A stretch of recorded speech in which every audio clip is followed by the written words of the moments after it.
A Web Rádio Fraternidade apresenta Simão Pedro de Lima, no 8º Congresso de Uberlândia, com a apresentação do tema Uma Luz Descia à Terra, a missão de Jesus junto à humanidade.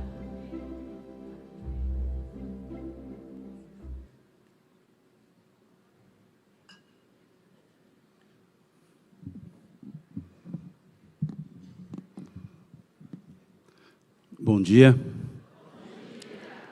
Que Jesus nos abençoe, nos inspire a cada um e que todos nós sejamos guardados junto dele em paz. Para mim é sempre uma alegria estar aqui no céu. O ano passado não pude estar e pacientemente o Rubens me convidou novamente, a Divina. São muito pacientes comigo e eu agradeço. E eu sempre digo que o convite de um superior é irresistível. Então, estamos aqui, Rubens, para mais um trabalho, para um bate-papo, para uma troca de ideia com vocês, com essa proposta temática sobre Jesus, sobre a sua vinda aqui na Terra. Uma vinda que eu imagino tenha sido muito bem preparada. Uma vinda de um ser que dividiu a história, antes da chegada dele e depois da chegada dele. Um ser cuja evolução nós não temos capacidade de compreender. E tamanha evolução, obviamente, eu não tenho a mínima condição de imaginá-la, e muito menos dela falar. Porque é o finito falando do infinito.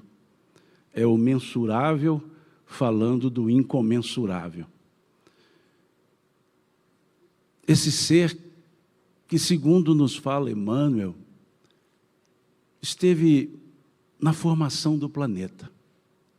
Segundo ele nos fala no livro A Caminho da Luz, junto com a comunidade dos espíritos puros, Jesus se aproximou da Terra, com eles se reuniu e coordenaram todo o desenvolvimento do orbe, desde o desprendimento da nebulosa solar até a formação plena do planeta. Fala-nos Emmanuel que essa foi a primeira reunião, o primeiro encontro. E de lá até a vinda de Jesus, foram 4,5 bilhões de anos. Uma preparação física do próprio planeta. 4,5 bilhões de anos é a idade que se dá à Terra, se passaram como que o planeta se organizando para receber-nos e depois receber o próprio Cristo. Um planeta que se organizou no mundo mineral, que se organizou no mundo vegetal, que se organizou no mundo animal e que se organiza no mundo que Emmanuel chama de hominal, dos seres humanos. Esses seres humanos que aqui chegaram há mais ou menos 500 mil anos, o Homo sapiens sapiens. Há 5 milhões de anos, o Pithecanthropus erectus, o Australopithecus afarensis, o Homo habilis, o Homo agilis, o Homo faber, todos esses estágios para que chegássemos na evolução humana à condição de estarmos nós, os espíritos, individualizados em corpos que nos permitissem nos manifestar. Nós surgimos, se essa história fosse dividida em 24 horas, nós surgimos no último segundo do dia. Estamos aqui há pouquíssimo tempo, há muito pouco tempo. O planeta ficou 4.499.500.000 anos sem a nossa presença. sendo preparado para que nós aqui viéssemos. Os autóctones, ou os que viemos para cá, viemos todos nós, ou crescemos aqui. Até que chega um ponto, há 7.000 anos, em que aprendemos a colocar para fora as nossas impressões, por meio das escritas, dos desenhos rupestres, da escrita em si, só há 7.000 anos. E há 2.000 anos, o planeta se abre para receber aquele que organizou tudo isso. Organizou, deixou o espaço aberto, aqui chegamos, e ele veio. Veio de uma forma serena, tranquila, precedida de uma segunda reunião dessa mesma comunidade dos espíritos puros, para decidirem a encarnação do Cristo, para organizarem o processo da chegada física dele, organizar todos aqueles que participariam do seu momento na Terra, desde os seus pais até os seus companheiros, escolhidos por ele, pelo próprio Cristo. Cada um. A mãe, que aqui ao longo desses dias, todos nós rendemos homenagens e graças a ela, para receber o Senhor da terra, não seria qualquer espírito, não seria qualquer mulher, qualquer homem, teria que ser espíritos que participaram de toda a programação, não necessariamente da comunidade dos espíritos puros, mas espíritos de grande elevação, para receber e dar toda a guarida necessária para aquele ser que dividiu a terra na história, e cuja mensagem busca unir a terra, os corações. Essa jovem senhora da luz, Miriam, que os evangelhos a apresentam em 7 momentos apenas. Em todo o Novo Testamento só existe 7 alusões a Maria. Só existem 6 frases de Maria. Um espírito evoluído, que bastou 6 frases para que acalentasse-nos. Frases que demonstravam a sua aceitação para essa missão. Dizer que ela não conhecia a missão é rebaixar esse espírito a níveis como o nosso. Sabia sim sua missão. Sabia tanto que respondeu ao anjo Gabriel: eis aqui a serva do Senhor. E diz a ele: cumpra-se em mim segundo a tua palavra, segundo a anunciação que ele havia feito. E o espírito de tamanha evolução, que o próprio mensageiro, Gabriel, mensageiro do Senhor, é o significado do nome Gabriel, mensageiro do Senhor, se curvou diante dela. Ele simplesmente chegou e disse: salve, agraciada do Senhor. Na linguagem latina, Ave Maria. Tu és a agraciada do Senhor. Ou o Senhor é convosco. E diz a ela: bendita sois entre todas as mulheres. Não era qualquer espírito. Para que um anjo pudesse reverenciá-la. Em vez dela reverenciar o anjo a reverencia. Tamanha evolução desse espírito. E esse espírito recebe o Cristo, orienta-o dentro daquilo que era necessário na tenra idade da infância, ensina-o a andar, ensina-o a falar, dá a ele o conhecimento inicial das regras da vida em sociedade para aquela época. Corrige-o quando necessário se fizesse ou se fez, corrigiu. Deu até ordens a ele, como lá na bodas de Caná, em que ela o concita a ajudar, dizendo: filho, acabou o vinho. E ele responde: o que nós temos com isso, mulher? Mulher quer dizer senhora, o que nós temos com isso, minha senhora? E ela chama os vinhateiros. Não fala nada com Jesus.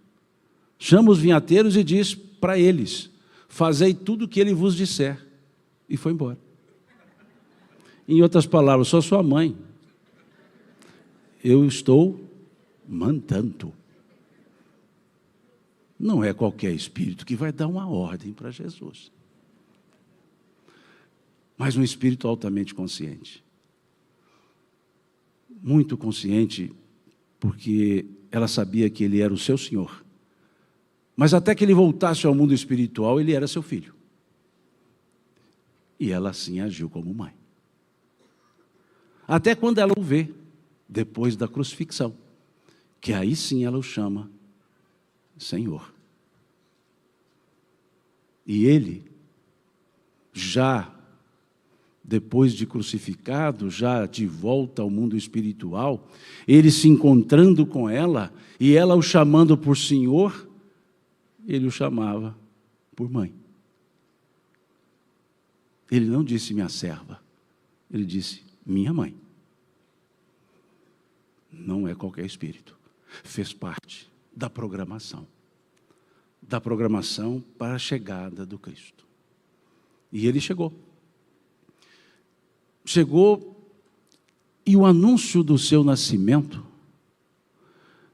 foi feito primeiramente aos pastores, aos que cuidavam das ovelhas, porque chegava o bom pastor.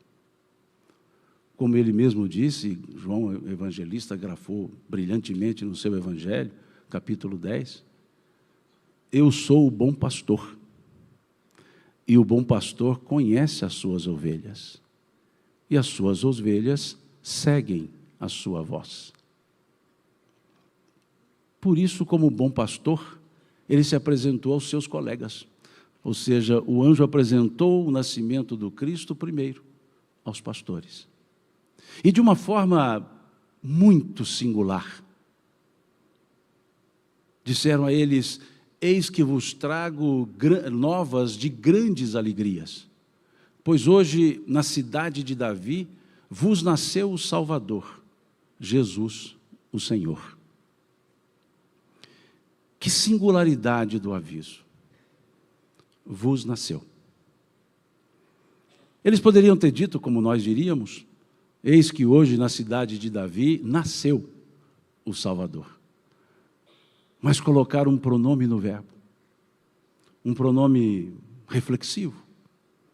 Em vez de dizer, eis que hoje nasceu o Salvador, eles disseram, eis que hoje vos nasceu o Salvador. Vos nasceu. É a única pessoa no mundo cujo nascimento narrado foi para as outras pessoas e não para ele o nascimento. Todos nós, quando nascemos, disseram nossos pais, nasceu. Creio eu que meu pai tenha dito para os meus irmãos, o Simão nasceu, o 8º filho da turma. Família pequena, o 8º. a rapa do tacho, o caçula, o queridinho.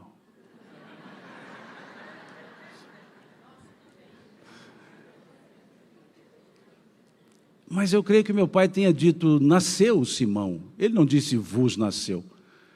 E olha que sem ele dizer, vos nasceu, meus irmãos já tomaram conta de mim. Caçula, imagina. Se tivesse dito, vos nasceu, não sei se eu estaria aqui. Mas o Cristo não. Foi a única pessoa que nasceu para os outros. Eis que hoje, na cidade de Davi, vos nasceu o Salvador. Não é qualquer nascimento. Não é. E ao longo da sua vida, ele foi dizendo sempre, eu não faço a minha vontade, mas a vontade daquele que me enviou. Foi sempre dizendo que aqui estava para ser útil, para servir. O Filho do Homem não veio para ser servido, e sim para servir. Nasceu para todas as pessoas. E esse nascimento contado por João já é diferente. O vos nasceu foi narrado por Lucas. E João, aquele evangelista maduro, que escreveu o seu evangelho já por volta dos seus 90 anos, já depois de vivenciar muitos acontecimentos pós a crucifixão, já depois de ter vivenciado o sacrifício dos demais apóstolos, de ter vivenciado as perseguições, de ter sido exilado, preso em Patmos.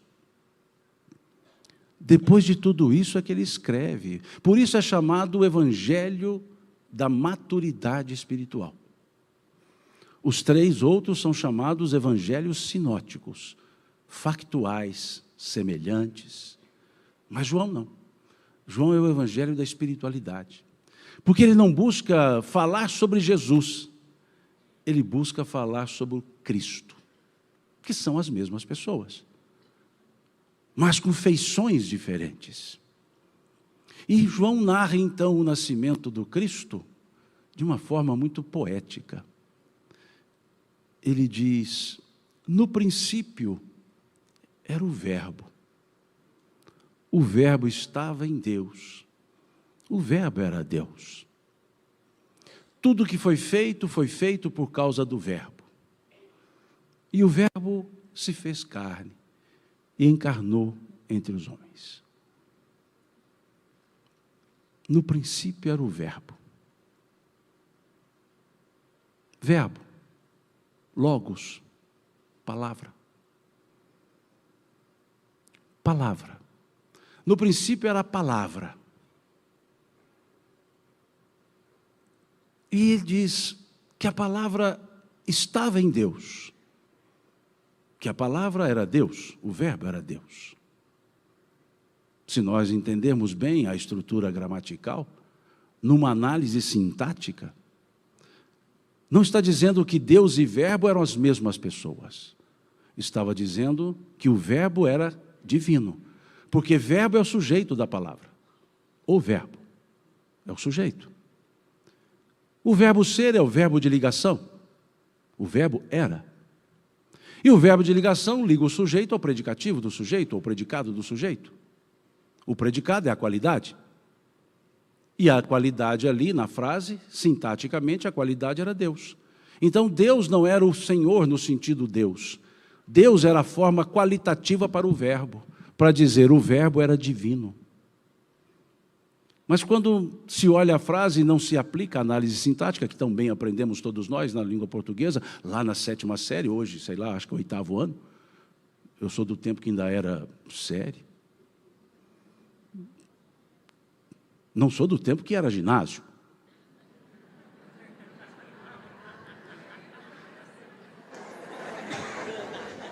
Se bem que a escola, não sei por que, se chamava ginásio. Mas na análise sintática, está dizendo que o verbo era divino. E não que o verbo era o próprio Deus. E essa palavra divina encarna. E essa palavra divina chega à terra. E essa palavra, diz o evangelista, tudo que foi feito por causa do Verbo. Ele nos leva lá para o Gênesis bíblico. Lá para o primeiro capítulo. E se nós olharmos a poética do primeiro capítulo, da parábola da criação, nós veremos que toda a criação foi precedida de uma expressão. E Deus disse.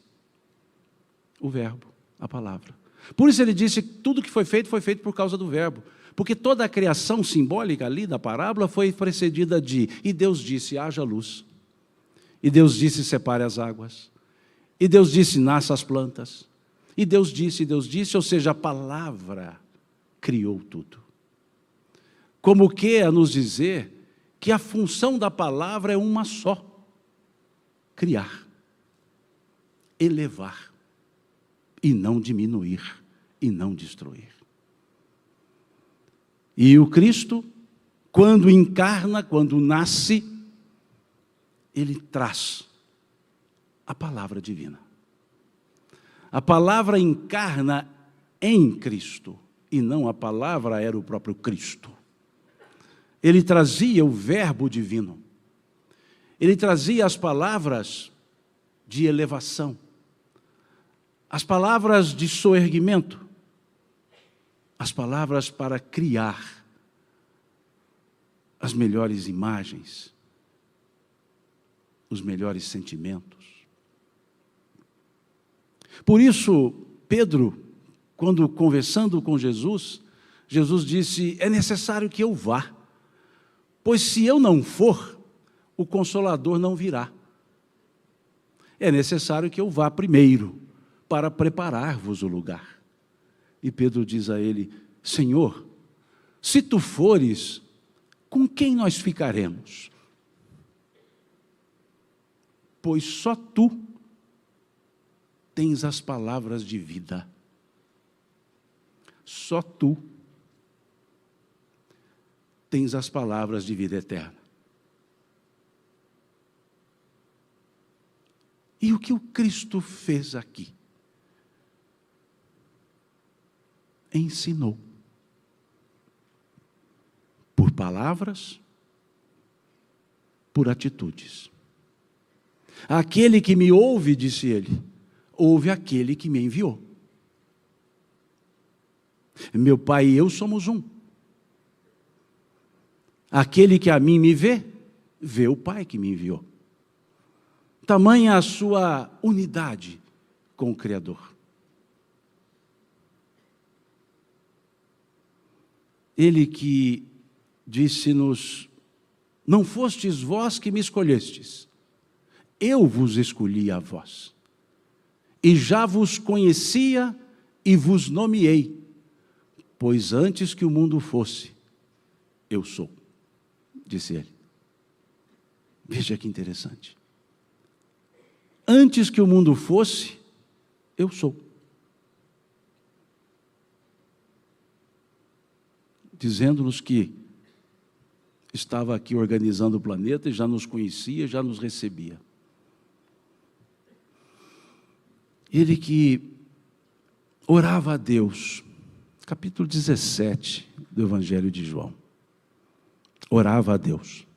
É a maior oração que nós vemos nos Evangelhos. É o capítulo 17 inteiro. O capítulo todo é Jesus fazendo uma oração, pedindo a Deus que guardasse e cuidasse dos seus discípulos. E num determinado momento da oração ele diz, Pai, eu vos peço não somente por esses que aqui me ouvem, mas por todos aqueles que no futuro vierem a crer em mim por causa da tua palavra, dizia ele, pedindo por nós que aqui estamos hoje. Já nos conhecendo e sabendo que estaríamos aqui hoje, capengando. E ele está dizendo, cuida deles lá no futuro, Pai. Porque, para Deus, não há presente, passado e futuro. Deus é um eterno gerúndio, um eterno presente. E Ele se lembrou de pedir por nós, que estamos no futuro, crendo nas palavras do Cristo. Como Ele foi dizer: não se turbe o vosso coração, credes em Deus, crede também em mim. Vejam a força do verbo, a conjugação do verbo. Credes em Deus, presente do indicativo. Ou seja, ele está dizendo o seguinte: vocês creem em Deus, ponto. Credes em Deus. Mas quando pede para crer nele, já é o imperativo afirmativo. Crede também em mim. É um pedido veemente. Credes em Deus é uma constatação. Crede também em mim é um pedido muito forte, imperativo afirmativo. Por isso sempre faço alusão às traduções bíblicas, e não sou dos que sugerem as traduções chamadas na linguagem de hoje, porque elas pecam pela preciosidade da nossa linguagem, pecam nas conjugações. Fica tudo na terceira pessoa, do singular, do plural, tudo no futuro do pretérito, tudo no futuro do presente, tudo no presente do indicativo.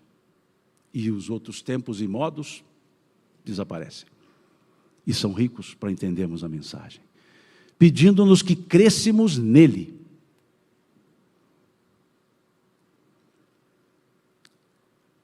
E ele, esse verbo encarnado, traz essa mensagem de libertação, libertando-nos das nossas amarras egoístas, personalistas. Uma palavra convidativa, porque ele nos convidou a segui-lo, ele não nos obrigou a segui-lo.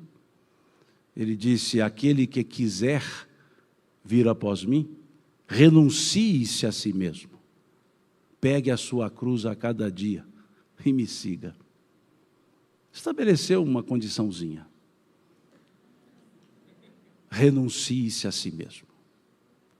Esse renunciar-se a si mesmo, negar-se a si mesmo, não é um autoabandono. Se ele fosse um Jesus mineiro, ele diria assim: abaixa o facho.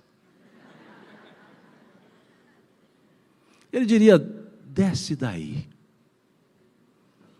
Renuncie-se a si mesmo. É o personalismo.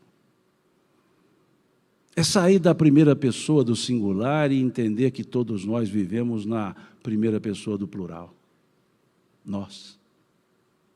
Não mais eu. Nós.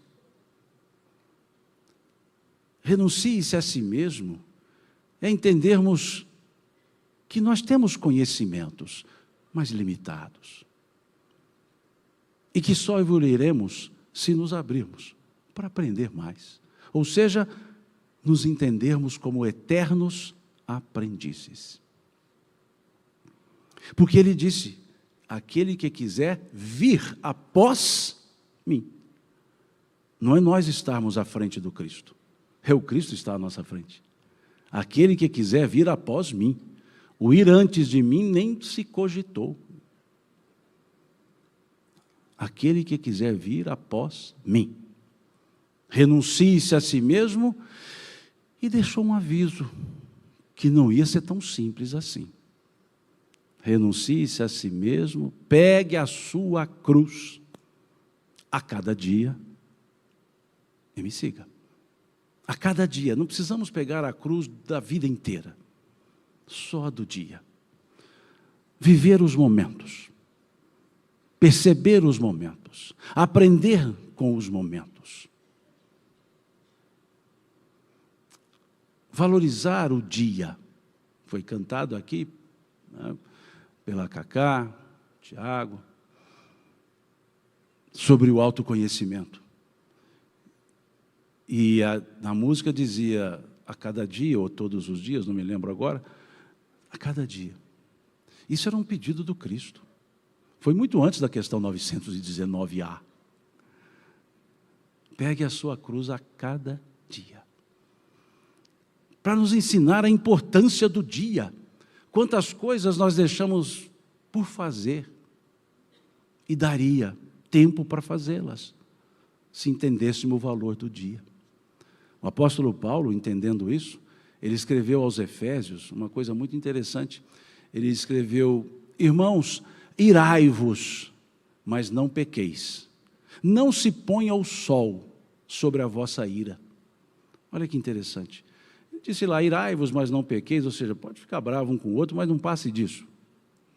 Dá lá um momentinho de raiva, toma um copo d'água, joga uma aguinha na cara. Tá. Mas ele disse: não se ponha o sol sobre a vossa ira. Não deixa o sol se pôr. Não deixa o dia acabar com você irado. Resolva-se no próprio dia.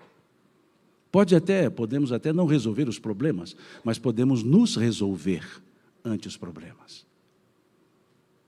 O valor de um dia. Esse a cada dia, como que também nos dizendo de uma tomada de consciência. Como ele disse, também foi cantado aqui, Tim, Vanessa, como ele disse a Zaqueu. Hoje me convém pousar em tua casa. Hoje. Até ontem não. Mas depois que Zaqueu demonstrou a tomada de consciência, aí ele disse: hoje me convém. Olha o verbo, convir, me convém pousar, dormir na sua casa. Veja o valor do hoje. Quantas oportunidades passam? Quantos atos ficam por fazer? Um dia é muita coisa. Num dia se faz muito, se aprende muito. Então ele disse, a cruz de cada dia, que nos leva a uma outra frase dele, quando ele nos disse: não vos preocupeis com o dia de amanhã, pois o dia de amanhã cuidará de si mesmo. Basta a cada dia o seu próprio mal. Quantas vezes nós ficamos atabalhoados, ficamos ansiosos pelas expectativas, ansioso com as coisas que não acontecerão muitas vezes, e eu acho que sim, e já fico ansioso. Quantas ansiedades por fatos futuros que não ocorreram. É isso que ele estava dizendo. Não para nos ocuparmos com o dia de amanhã. Ele disse-nos para não nos pré-ocuparmos. Vejamos o prefixo, pré-ocupação, ocupação antes da hora. Se ele tivesse nos dito, não vos ocupeis, aí sim ele pregaria uma alienação. Mas ele nos disse, não vos preocupeis, não andais, em outras traduções, não andais ansiosos, não andeis, desculpe, ansiosos. Por isso ele disse, basta a cada dia o seu mal, olhemos o dia de hoje. Ocupar com o futuro é viver bem o presente, porque o futuro ele não existe. Quando o futuro se materializa, ele deixa de ser futuro, ele se torna presente. Então o futuro sempre é uma abstração, o futuro sempre será a consequência do presente. O futuro é desconhecido, porém é mutável. Eu o modifico, eu mudo sempre pela atitude do presente. Por isso o valor do dia. E depois disso tudo ele só conclui. Depois de dizer àquele que quiser vir após mim, renuncie-se a si mesmo, pegue a sua cruz a cada dia, e ele conclui, e me siga. É tão simples. E me siga. É um exercício. Por isso, é uma luz que chega ao mundo. Uma luz cuja intensidade é gradativa. Não é aquela luz que ofusca, como essa que está no meu olho aqui agora. que não me permite enxergar vocês. Fica tão forte no meu olho que eu fico olhando para o nada aqui. E se eu fecho o olho, fica cheio de bolinha. Mas a luz do Cristo, ela não ficava de frente. Ela ficava de costa. Porque ela iluminava o caminho que nós deveríamos caminhar, seguir. E não o caminho já caminhado. Porque o caminho já caminhado nos colocou onde estamos. Por isso ele dizia diversas vezes, aliás, 2 vezes somente. Diversas é pela intensidade da fala. Ele disse à mulher adúltera, ele disse ao homem da mão mirrada: vá e não tornes a errar. Para ele não interessava o caminho percorrido, interessava que caminho nós percorreríamos. Era como se ele dissesse: olha, o que você fez não me interessa, interessa o que você vai fazer daqui para frente. E daqui para frente, mineiramente falando, toma jeito. Como dizíamos na infância, firma o bete. É o daqui para frente. Então a luz que ele representa é uma luz para iluminar caminhos, e não para iluminar passados. E essa luz, conforme cantou Roberto Carlos, só pode ser Jesus. E é verdade. Ele iluminou o caminho, ilumina o caminho por meio da sua mensagem, dos seus ensinos. E não da sua história. Não precisamos saber que data ele nasceu. Não precisamos saber se Dionísio errou por 5 ou 6 anos, de 4 a 6 anos o erro dele. Não interessa se Jesus nasceu no ano 0, se nasceu no ano -5, -6, -4. Interessa que ele nasceu. Não interessa se ele nasceu em Nazaré, como defendem alguns exegetas, ou se nasceu em Belém, como outros assim colocam. Não interessa se erraram na conjuminação dos governantes, dizendo que nasceu quando Tarquínio governava a Galiléia e Herodes a Judéia, os dois nunca governaram juntos. Não interessa se erraram na hora de dizer isso. Até porque não eram historiadores quem escreveu isso, que era no caso Mateus. Interessa que ele nasceu. Só isso. Não interessa se ele tinha irmãos, se ele não tinha irmãos. Interessa que ele nasceu. Não nos interessa sequer o meio de nascimento dele, se foi por obra do Espírito Santo, se foi vias naturais. Pouco interessa. Interessa que ele nasceu. Nós ficamos discutindo adjacências. Nós ficamos preocupados discutindo quedas de cabelo com a cabeça rolando no chão. Em vez de nos centrar na mensagem do Cristo.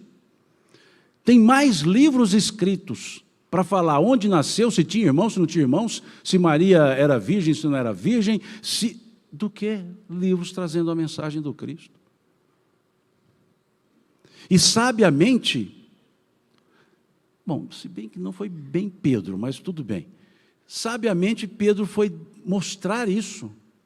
Quando Jesus, voltando com os apóstolos, voltando da Fenícia, ele para ao norte, na região chamada Cesareia de Filipe, e ali ele faz uma avaliação do seu trabalho, ele avalia. Como qualquer grande líder, ele avaliou o trabalho dele, mais ou menos 2 anos depois que ele pregava. Ele deu uma paradazinha lá em Cesareia de Filipe, um lugar agradável, de altitude mais elevada, clima ameno. E ele diz: que dizem os homens acerca do Filho do Homem? Ou seja, o que as pessoas estão falando a meu respeito? E os apóstolos disseram: uns dizem que tu és Elias, outros dizem que tu és Jeremias, outros dizem que tu és João Batista, ou algum dos profetas ressuscitados. Em outras palavras, Senhor, ninguém entendeu ainda quem o Senhor é. E aí ele se virou para os discípulos e perguntou: e vós, quem dizeis que eu sou? E diz o texto, capítulo 16 do Evangelho de Mateus, e diz o texto que Pedro tomou a palavra e disse: tu és o Cristo, o Filho de Deus vivo. Pedro podia ter dito: tu és Jesus, filho de José, que nasceu em Belém, nasceu em Nazaré, que tinha irmãos, que não tinha irmãos. Mas ele disse: tu és o Cristo, o Filho de Deus vivo. Quando ele disse isso, Jesus virou-se para ele e falou: bem-aventurado és tu, filho de Jonas, Bar Yohanan, filho de Jonas. Chamou-o pelo sobrenome, tamanha a formalidade do momento, tamanha a envergadura daquela fala. Ele não o chamou pelo primeiro nome, Simão, e não o chamou por Pedro, porque ainda não tinha dado esse apelido a ele, porque foi ali que ele deu esse apelido a ele. Doravante tu serás chamado Cefas, que é Faz. Pedro, pedra. Mas ele te chamou pelo sobrenome. Nós aqui no Brasil não temos esse hábito de chamar as pessoas em atos formais por sobrenome. Nós chamamos colocando ali o designativo senhor, senhora, mas é muito comum nos países estrangeiros o sobrenome substituir o designativo. Então se chama pelo sobrenome, é formal. Se chama pelo nome, é familiar. Seria, por exemplo, Mr. Lima, no meu caso. Mas no nosso caso aqui é meu chapa, Simão. E ele chamou Pedro pelo nome, pelo sobrenome.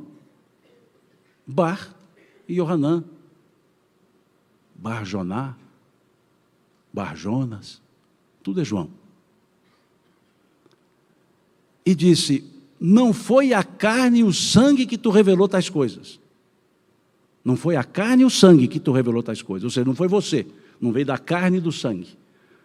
Não foi a carne e o sangue que tu revelou tais coisas, mas meu Pai que está nos céus. Ou seja, Pedro, não foi você que disse isso. Pedro deve ter murchado na hora. Ele devia estar todo feliz, né? Tu és o Cristo, o Filho de Deus vivo. E ele falava: desce daí. Não foi você quem disse isso, mas meu Pai, você foi inspirado por Deus. Por quê? Porque foi uma revelação. Por isso o texto é chamado Revelação de Pedro. Ele revelou uma dimensão, que com 8 minutos não vou conseguir falá-la. Ele revelou uma dimensão que até então ninguém havia falado.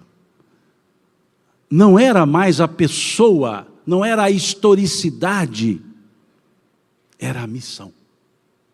Era o missionário. Tu és o Cristo, Christos, do grego, ungido, esperado, mensageiro. O Mexiá, dos hebreus, ungido, esperado, mensageiro, que chamamos de Messias. Pedro revela isso. E ao revelar isso, ele nos mostra que aí não tem mais do que, por que discutirmos, adjacências. Porque o Cristo, ele não tem uma data de nascimento. O Cristo nasce para a pessoa no momento que ela toma consciência disso. Para Pedro, para André, nasceu quando os dois encontraram com ele na praia. Para Mateus, nasceu o Cristo quando foi convidado a deixar a banca de cobrança de impostos. Para Filipe, para Natanael, para o Judá de novo, são 2. Para os Tiagos, para cada um o Cristo nasceu numa data. E para cada um de nós o Cristo nasce na data que nós tomamos conhecimento da sua mensagem e a introjetamos. Talvez nem a pratiquemos, está certo, não é tão simples assim. Aliás, não é nada simples. Ou melhor dizendo, é bem difícil. Mineiramente falando, é muito custoso. Mas é aí que ele nasce. É essa dimensão que Kardec nos trouxe na introdução do Evangelho segundo o Espiritismo, quando ele nos falou: as matérias contidas nos Evangelhos podem ser divididas em 5 partes. Os atos comuns da vida do Cristo, as palavras que serviram para o estabelecimento dos dogmas, os milagres, as predições e o ensino moral. Ele nos fala, dessas 5, as 4 primeiras sempre foram motivos de controvérsias. Mas a última, a moral, essa é inatacável. É justamente quando falamos Cristo. É justamente quando falamos Cristo. Porque Cristo, como não teve uma data de nascimento, Cristo não teve uma data de crucifixão. Cristo não foi crucificado, Jesus histórico, Cristo permaneceu. Por quê? Porque ele disse: terra e céus passarão, mas as minhas palavras não passarão. Capítulo 24 do Evangelho de Mateus. Então o Cristo nunca passou. É Ele, o Cristo, que continua conosco. Não que sejam duas pessoas, volto a dizer, Cristo é um apelido, é um título dado a Jesus. Não é nem sobrenome. Seu sobrenome é Bar Yosef, filho de José. Mas que Maria era tão grande, mas tão grande, que ela mudou até o sobrenome de Jesus. A comunidade cristã nascente, a de Antioquia, eles tinham um cântico, que eu não vou cantar aqui, óbvio, em respeito a vocês. Um cântico que dizia: Yeshua ben Miriam, Nassif Shalom. Jesus, filho de Maria, o príncipe da paz. Tamanha envergadura desse espírito. Ela colocou o seu nome como sobrenome dele, numa sociedade patriarcal. E só teve 6 falas no Evangelho. Eita mulher.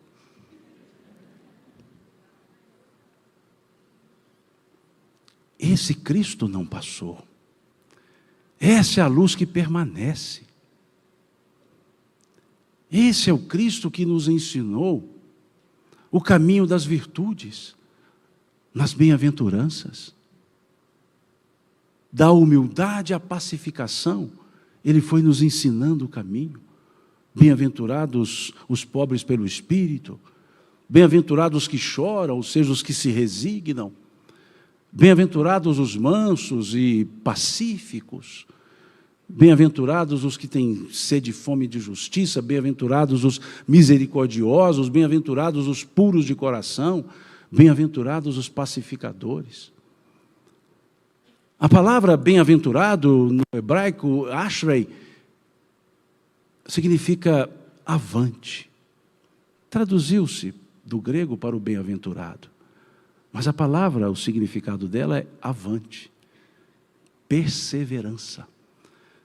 Perseverai os pobres de espírito, avante os pobres de espírito. Avante os que choram, avante os mansos, avante os que têm sede de justiça, avante os misericordiosos. Avante, perseverai, avante os puros de coração, avante os pacificadores. Era um discurso de motivação, não de alta ajuda, de motivação. E aí entendemos bem as bem-aventuranças se entendemos o significado da palavra. Ashrei. Avante. Um sermão que ele resolve falar para todos, falar para alguns, como ele chamou os seus discípulos, os próximos a ele, e disse: vós sois o sal da terra. Nenhum era hipertenso. Vós sois o sal da terra. Sal. Sal simboliza, para a época principalmente, conservação. Salgava-se os alimentos para que eles ficassem conservados, para que eles não putreficassem. Então ele estava dizendo: vós sois os que conservarão as pessoas. Vós sois aqueles que não deixarão as pessoas apodrecerem. Vós sois o sal da terra. O sal naquela época era também conservante de calor. Os fornos eram construídos com 2 paredes. Hoje nós temos a tecnologia do vácuo, né, a parede adiabática, mas na época eram 2 paredes e entre elas jogava-se sal. E botava fogo. Eu fiquei bem mineiro mesmo, né? Vamos melhorar essa fala. Colocava fogo, depois retirava a lenha. E o forno ficava aquecido, porque o sal entre as 2 paredes conservava o calor. É como se ele dissesse: conserve o calor das pessoas, conserve a fé dessas pessoas, mantenha aquecidas essas pessoas. O sal, ele é um tempero, mas ele não dá sabor aos alimentos. O sal, ele realça o sabor próprio que os alimentos têm. Diferente de outros temperos, que colocam na comida e a gente sente o gosto do tempero e não sente o gosto da comida. Mas o sal não. O sal, ele mantém o sabor próprio do alimento, ele só realça o sabor. É como se ele dissesse aos discípulos: realcem a personalidade dessas pessoas, realcem o valor que essas pessoas trazem. Jesus não brincava com as comparações. Vós sois o sal da terra. Depois ele foi falar para nós que vivemos atabalhoados, corridos, nesse corre-corre. Nós temos um ditado aqui em Minas que diz que o homem nasce, cresce, corre-corre, fica velho e morre. Não vive, não sente a vida. E ele foi dizer: não vos preocupeis com o que haveis de vestir, pelo que haveis de beber, pelo que haveis de comer, pois meu Pai bem sabe que necessitais dessas coisas. Acabou ali o tempo. Necessitais dessas coisas. Buscai primeiro o reino de Deus e a sua justiça, e essas outras coisas ser-vos-ão acrescentadas. Buscai primeiramente, vamos colocar numa forma adverbial, primeiramente o reino de Deus. Se ele tivesse dito buscai unicamente o reino de Deus, estava nos alienando da vida material. Mas ele não disse buscai unicamente, ele diz buscai primeiramente. E onde está o reino de Deus? Para que busquemo-lo primeiramente. Capítulo 13 do Evangelho de Mateus. Parábolas do reino, não vou citá-las. 6 parábolas. Todas elas, Jesus começando: o reino de Deus é semelhante a. E aí, dependendo de com quem ele falava, vinha o complemento. Semelhante a pescadores, há um homem que foi ao mar, lançou a rede, pegou peixes grandes e pequenos. Agricultores, um homem que semeou a semente, e à noite veio o inimigo que semeou o joio. Com comerciantes, semelhante a uma pérola, a um homem que encontrou uma pérola e, sabendo o valor daquela pérola, vendeu tudo que tinha e comprou a pérola, ou encontrou um tesouro dentro de um campo. Para as mulheres, as que cuidavam dos afazeres domésticos, da cozinha, semelhante a uma mulher que fez a massa, pôs uma medida de farinha, de fermento, 3 medidas de farinha, e o fermento levedou a massa cresceu. Ele foi falando sobre isso. E o que nós temos em comum nessas parábolas? O peixe se pesca dentro da água, semente se planta dentro do suco, fermento age dentro da massa, a pérola se encontra dentro de uma ostra e o tesouro estava dentro do campo. Dentro. O reino de Deus é de caráter interior. Ele falava da interioridade. E depois ele arremata de uma forma bem tranquila. O reino de Deus não vem com aparências exteriores, o reino de Deus está dentro de vós, está entre vós. Buscai primeiro o reino de Deus buscai primeiro o equilíbrio íntimo. E com o equilíbrio íntimo, as outras coisas serão acrescentadas. Sermão sereno, falando da lei, falando dos juízos temerários, falando da prudência. Esse era o Cristo, aliás, esse é o Cristo, que foi nos dizer: eu vim para que todos tenham vida e a tenham em abundância. Não é qualquer vidinha, é em abundância. O que é a vida em abundância? A imortalidade. Somos imortais. Eu vim para que todos tenham vida. Porque ele veio descortinar essa ideia, a imortalidade. E nos mostrou que a vida é abundante. Não falou de abundância na vida, falou de vida em abundância. É diferente. Esse é o Cristo, essa é a luz, com os ensinos, como que dizendo: leiam, aprendam, sigam. É isso que eles estavam nos dizendo. Quando nós estivermos naquela forma um tanto perdida, aqui em Minas, quando nós estivermos naquele momento de oncotô, proncovô, ou seja, naquele momento de não sei se vou ou se fico, naquele momento Cecília Meirelles, ou isso ou aquilo, lembrar de Jesus.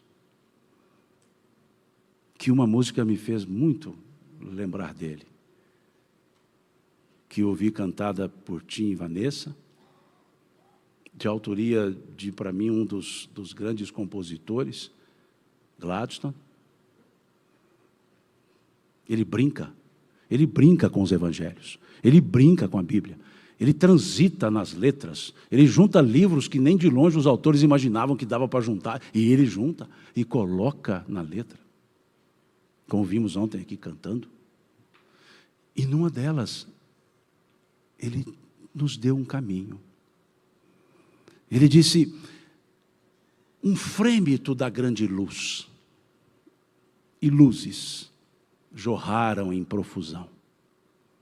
Frêmito, faísca, uma faísca da grande luz, luzes jorraram em profusão.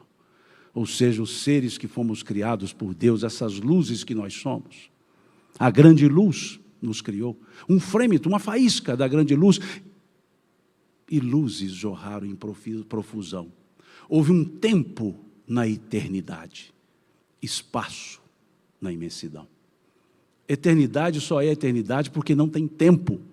Mas para nos criar houve um tempo, o nosso tempo. Cada um teve o seu tempo na própria eternidade. Veja a importância que cada um de nós temos na condição de criados pelo Criador. Houve um tempo na eternidade, espaço definido na imensidão. Somos uma individualidade. Vivemos numa coletividade, sem perdermos a individualidade. Espaço na imensidão. Sustentar a vibração divina tornou-se o nosso afã, o nosso objetivo. Sustentar a vibração divina. Como André Luiz nos disse, co-criadores em planos menores.